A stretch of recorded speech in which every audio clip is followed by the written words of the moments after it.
కర్ణాటకలో మంత్రివర్గ కూర్పుపై కాంగ్రెస్ కసరత్తు చేస్తోంది. ఇవాళ సాయంత్రం 4 గంటలకు విధానసౌధలో కర్ణాటక సీఎల్పీ కీలక సమావేశం జరగనుంది.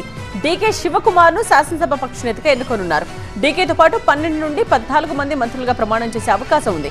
కుల సమీకరణాల ఆధారంగా మంత్రివర్గ కూర్పు చేయనుంది.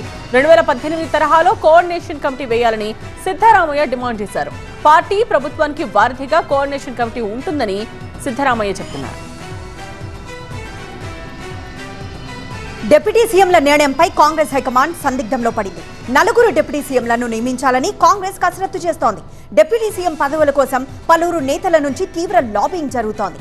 ఓబీసీ కోటాలో యతీంద్ర, లింగాయత్ కోటాలో ఎంబీ పాటిల్, ఈశ్వర్ ఖండ్రే మధ్య తీవ్ర పోటీ ఉంది.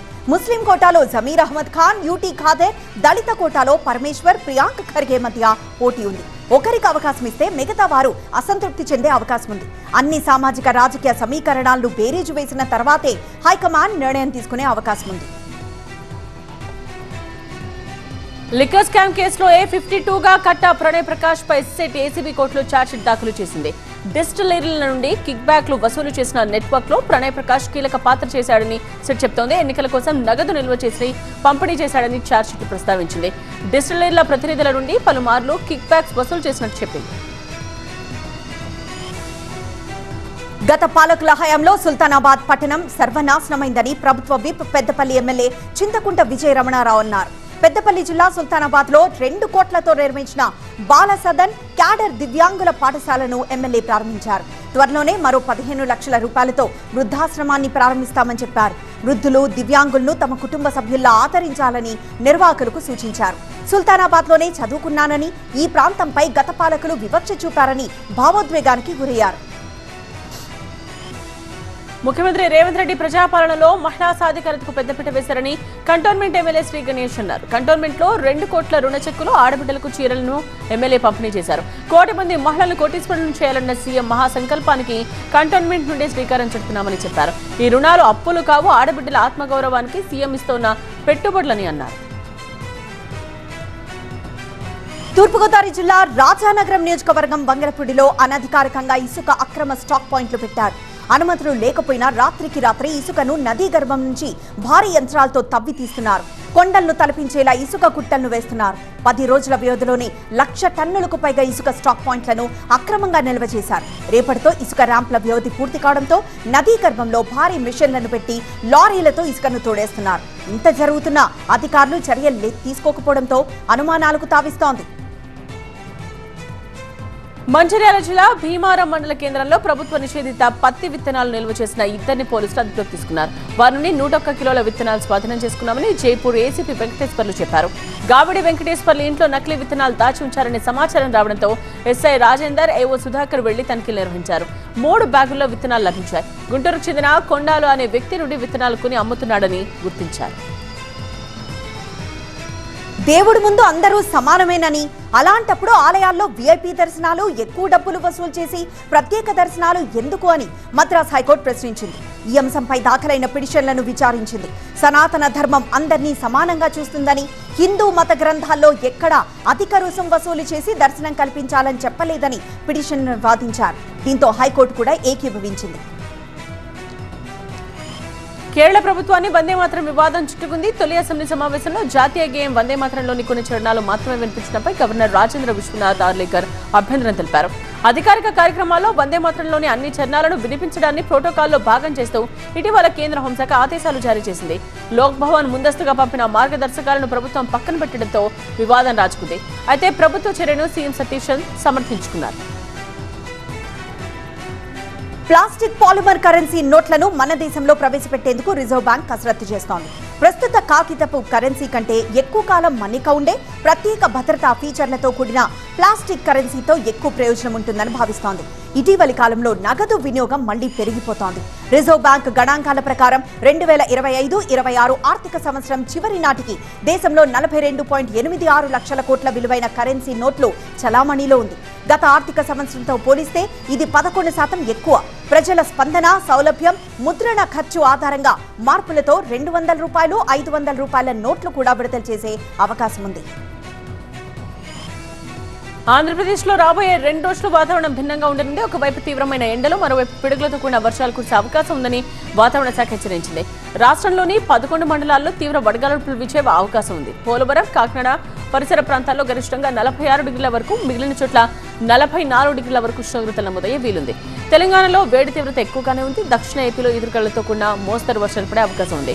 ఉరుములు, మెరుపుల సమయంలో రైతులు, ప్రజలు చెట్ల కింద ఉండకూడదని, పిడుగులు పడతాయని హెచ్చరించారు. జూరాలకు వరద పెరుగుతోంది. ఎగువన కురుస్తున్న వర్షాలకు ప్రాజెక్టులోకి నీరొచ్చి చేరుతోంది. ఇప్పటికే 2 టీఎంసీల నీరు పెరిగింది. తెలంగాణ, కర్ణాటక పరిసర ప్రాంతాల్లో వర్షాలు కురుస్తూ ఉండడంతో వరద ప్రవాహం మొదలైంది. కొన్ని రోజులుగా ప్రాజెక్టు ఎగువ ప్రాంతంలో వర్షాలు కురుస్తున్నాయి. ప్రాజెక్టులోకి 6,600 క్యూసెక్కుల నీరొచ్చి చేరుతూ ఉండగా 600 క్యూసెక్కుల నీటిని దిగువకు విడుదల చేస్తున్నారు. డ్యాం పూర్తి స్థాయి నీటి సామర్థ్యం 9.6 టీఎంసీలు కాగా ప్రస్తుతం 5.2 టీఎంసీల నీరుంది. ఈ సీజన్లో భారతదేశంలో వర్షపాతం సాధారణ కంటే తక్కువే ఉంటుందని వాతావరణ విభాగం అంచనా వేస్తోంది. జూన్ నుండి అనేక రాష్ట్రాల్లో ఎండ తీవ్రత పెరుగుతుందని హెచ్చరించింది. జూన్, సెప్టెంబర్ సీజన్లో 90% వర్షాలు కురుస్తాయని చెప్పింది. ఈశాన్య ప్రాంతం మినహా దేశంలోని మిగిలిన అన్ని ప్రాంతాల్లో ఈసారి వర్షపాతం సాధారణం కంటే తక్కువే ఉంటుందని తెలిపింది. తిరుమలలో భక్తుల రద్దీ కొనసాగుతోంది. శిలాతోరణం వరకు భక్తులు క్యూలో ఉన్నారు. శ్రీవారి సర్వదర్శనానికి 24 గంటల సమయం పడుతోంది. నిన్న శ్రీవారిని 78,389 మంది భక్తులు దర్శించుకున్నారు. వెంకన్న హుండీ ఆదాయం 4,15,00,000 రూపాయలుగా వచ్చింది. హైదరాబాద్ మార్కెట్లో బంగారం ధర మళ్లీ పెరిగింది. 24 క్యారెట్ల బంగారం 10 గ్రాముల ధర 1,61,170 రూపాయలకు చేరింది. 22 క్యారెట్ల బంగారం ధర 1,44,498 రూపాయలుగా నిలిచింది. ఇక వెండి కేజీ ధర 2,68,000 రూపాయలు. తిరుపతి సత్యనారాయణపురం సర్కిల్లో వీరంగం వేసిన ఏఎస్ఐ రాములుపై అధికారులు వేటు వేశారు. ఆయన్ను సస్పెండ్ చేస్తూ ఉన్నతాధికారులు ఉత్తర్వులు ఇచ్చారు. తిరుమలలో ఏఎస్ఐగా విధులు నిర్వహిస్తున్న రాములు మద్యం మత్తులో అనుచితంగా ప్రవర్తించారని ప్రాథమిక విచారణలో తేలింది. పూర్విక కర్రీ పాయింట్ దగ్గరకు బైక్పై వచ్చిన ఏఎస్ఐ రాములు చికెన్ కర్రీని రోడ్డుపై ఉన్న తన బైక్ దగ్గరికే తెచ్చివ్వాలని పట్టుబట్టాడు. కర్రీ పాయింట్ సిబ్బంది శ్రీను ఒప్పుకోకపోవడంతో వివాదం మొదలైంది. ఇద్దరూ రోడ్డుపైనే బాహాబాయికి దిగారు.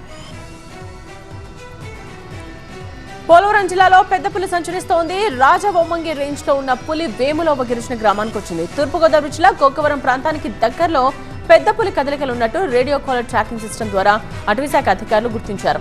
గిరిజన ప్రాంత ప్రజలను అప్రమత్తం చేశారు. 3 నెలలుగా పులి అటవీ అధికారులకు కంటి మీద కునుకు లేకుండా చేస్తోంది. ముప్పు తిప్పలు పెడుతోంది. పెద్ద పులిని పట్టుకునేందుకు టీమ్స్ ను సిద్ధం చేశామని అటవీశాఖ చీఫ్ కన్జర్వేటర్ జ్యోతి చెప్పారు. నంద్యాల జిల్లా బనగానపల్లె మండలం ఇల్లూరి కొత్తపేటలో విద్యుత్ షార్ట్ సర్క్యూట్ తో అగ్ని ప్రమాదం జరిగింది. నాగ సురేంద్ర అనే వ్యక్తి బార్బర్ షాప్ లో విద్యుత్ షార్ట్ సర్క్యూట్ కారణంగా మంటలు చెలరేగాయి. పెద్ద ఎత్తున మంటలు వ్యాపించడంతో బార్బర్ షాప్ పూర్తిగా దగ్ధమైంది. కోనసీమ జిల్లా అల్లవరం మండలం బోడసకూరులో ఏర్పాటు చేసిన అమర జవాన్ నాగబాబు కాంస్య విగ్రహాన్ని అమలాపురం ఎంపీ గంటె హరీష్ మాథూర్ ఆవిష్కరించారు. దేశ రక్షణ కోసం 2.5 దశాబ్దాల పాటు సరిహద్దుల్లో ఆయన సేవలందించారు. సరిహద్దుల్లో విధి నిర్వహణలో ఉండగానే తీవ్ర అనారోగ్యానికి గురై చనిపోయారు. ఆయన జ్ఞాపకార్థం గ్రామ యువత పెద్దల చొరవతో కూడలిలో విగ్రహాన్ని ఏర్పాటు చేశారు. నాగబాబు లాంటి జవాన్ల త్యాగాల వల్లే మనం ఇక్కడ సురక్షితంగా ఉన్నామని ఎంపీ హరీష్ అన్నారు. ఖమ్మం జిల్లా నేలకొండపల్లిలో గ్రామ దీపికలు చేపట్టిన నిరసన కార్యక్రమం ఆందోళనకు దారితీసింది. ఎన్నికల సమయంలో ప్రభుత్వం ఇచ్చిన హామీలను వెంటనే అమలు చేయాలని డిమాండ్ చేస్తూ మహిళలు గత కొద్ది రోజులుగా రిలే దీక్షలు కొనసాగిస్తున్నారు. మండల సమాఖ్య కార్యాలయం దగ్గర దీక్ష చేస్తూ తమను మండల సమాఖ్యాధికారి అవమానకరంగా మాట్లాడారని మహిళలు ఆరోపించారు. అధికారి తమను అసభ్య పదజాలంతో దూషించారని ఆవేదన వ్యక్తం చేశారు. అధికారుల తీరుపై చర్యలు తీసుకోవాలని, తమ డిమాండ్లను వెంటనే పరిష్కరించాలని గ్రామ దీపికలు ప్రభుత్వాన్ని కోరారు. తెలంగాణలో మైనింగ్ అక్రమాలపై సిఐడి రంగంలోకి దిగింది. అక్రమ మైనింగ్, క్రషింగ్ యూనిట్లపై సిఐడి దర్యాప్తు చేస్తోంది. మైనింగ్ శాఖ నుంచి సిఐడికి రిపోర్టులు చేరాయి. గతంలో ఇదే కేసులో ఈడీకి ఇచ్చిన స్టేట్మెంట్లను సైతం సిఐడికి మైనింగ్ శాఖ అందించింది.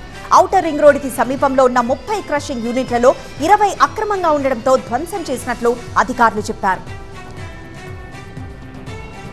జూన్ 2 నుండి యమునా నది పుష్కరాలు రానున్నాయి. జూన్ 13 వరకు పుష్కరాలు జరుగుతాయి. ఇందుకు కేంద్ర, రాష్ట్ర ప్రభుత్వాలు ఏర్పాట్లు చేస్తున్నాయి.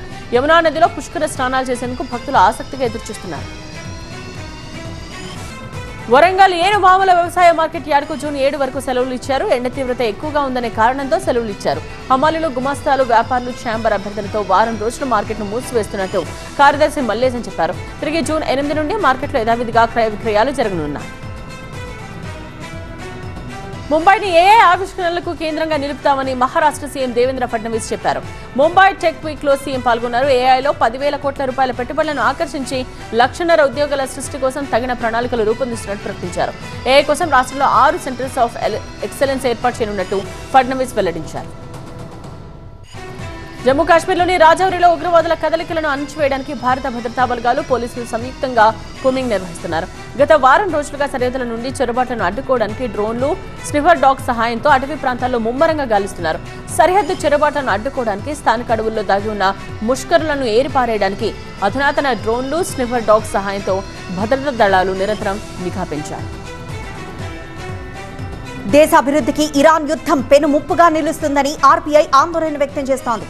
భారతీయ బ్యాంకింగ్ వ్యవస్థ పటిష్టంగా ఉన్నప్పటికీ భౌగోళిక, రాజకీయ ఉద్రిక్తతలు, సప్లై చైన్ ఆటంకాలు భవిష్యత్తులో కార్పొరేట్ ఆదాయాలు, రుణ పోర్ట్ఫోలియోల పనితీరుకు ముప్పుగా మారొచ్చని ఆర్బీఐ తన వార్షిక నివేదికలో ప్రస్తావించింది. ఇన్స్టాలో షారూక్, అలియా, అనన్య లాంటి సెలబ్రిటీస్ ను కరణ్ జోహర్ అన్ఫాలో చేశారు. ఈ విషయం మీద మీడియాలో చర్చ జరగడంపై ఆయన స్పందించారు. కేవలం డిజిటల్ డిటాక్స్ కోసమే అందరినీ అన్ఫాలో చేస్తున్నా అన్నారు. ఈ చిన్న విషయాన్ని క్లిక్స్ కోసం పెద్దది చేసి చూపించొద్దని కరణ్ పోస్ట్ పెట్టారు. బాలీవుడ్ నటి దీపికా పదుకోన్ మరో లేడీ ఓరియంటెడ్ సినిమాకు గ్రీన్ సిగ్నల్ ఇచ్చారు. జోయా అఖ్తర్ దర్శకత్వంలో ఎక్సెల్ ఎంటర్టైన్మెంట్ నిర్మిస్తున్న సినిమాలో దీపికా లీడ్ రోల్లో నటిస్తున్నారు. ఈ సినిమాలో ఒక భారీ వ్యాపార సామ్రాజ్యాన్ని నిర్మించిన మహిళగా కనిపించబోతున్నారు. ప్రస్తుతం ప్రీ ప్రొడక్షన్ స్టేజ్ లో ఉన్న ఈ మూవీకి సంబంధించి త్వరలో అఫీషియల్ అనౌన్స్మెంట్ రానుంది. సెన్సేషనల్ డైరెక్టర్ సందీప్ రెడ్డి వంగ ఒక చిన్న సినిమాను నిర్మిస్తూ ఉన్నారు. మేము ఫేమ్ సుమంత్ ప్రభాస్ హీరోగా రోమాంచకం అనే సినిమాను తెరకెక్కిస్తున్నారు. రొమాంటిక్ కామెడీగా రూపొందుతున్న ఈ సినిమాతో వేణుగోపాల్ రెడ్డి దర్శకుడిగా పరిచయం అవుతున్నారు. ప్రజెంట్ షూటింగ్ స్టేజ్ లో ఉన్న ఈ మూవీకి వాసుకి వైభవ్ సంగీతం అందిస్తున్నారు.